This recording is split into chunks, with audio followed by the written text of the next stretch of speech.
உங்கள் தந்திவன் தொலைக்காட்சியில் தெனாலிராமன் தினமும் மாலை 6 மணிக்கு காணத் தவறாதீர்கள்.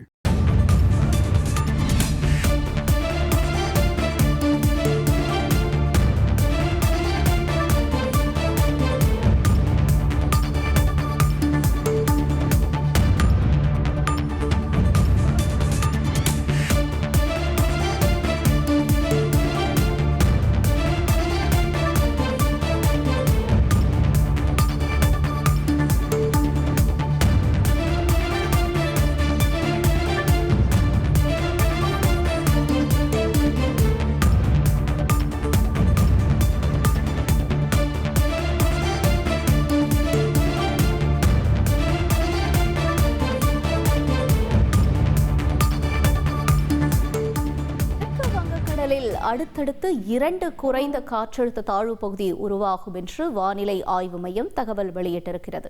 கூடுதல் விவரங்களை செய்தியாளர் லோகநாதன் வழங்க கேட்கலாம். லோகநாதன் வணக்கம். தற்பொழுது வானிலை அறிக்கை சொல்லக்கூடிய தகவலை தொடர்ந்து நம்ம புரிஞ்சுக்கிறது என்ன?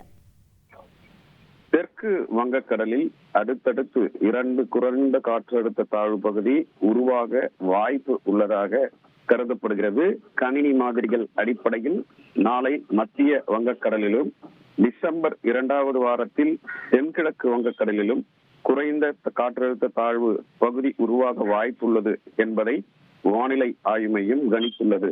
ஆனால் இவை இரண்டும் புயலாக வலுப்பெறும் வாய்ப்பு தற்போது வானிலை நிலவரப்படி இல்லை எனவும், நாளை குறைந்த காற்றழுத்த தாழ்வு பகுதி உருவாவது இதுவரை உறுதி செய்யப்படவில்லை என்பதாலும் வானிலை ஆய்வு மையம் அறிவிப்பு வெளியிடப்படவில்லை. ஒருவேளை நாளை குறைந்த காற்றழுத்த தாழ்வு பகுதி உருவாகும் பட்சத்தில் அது மேற்கு வடமேற்கு திசையில் நகர்ந்து 12ஆம் தேதி இலங்கை மற்றும் தமிழ்நாட்டின் கடலோர பகுதிகளை நெருங்க வாய்ப்புள்ளது என வானிலை ஆய்வு மையம் கணித்துள்ளது.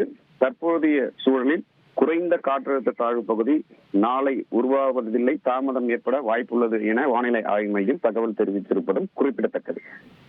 விரிவான தகவல்களுக்கு நன்றி லோகநாதன். உங்கள் தந்திவன் தொலைக்காட்சியில் தெனாலிராமன் தினமும் மாலை 6 மணிக்கு காணத் தவறாதீர்கள்.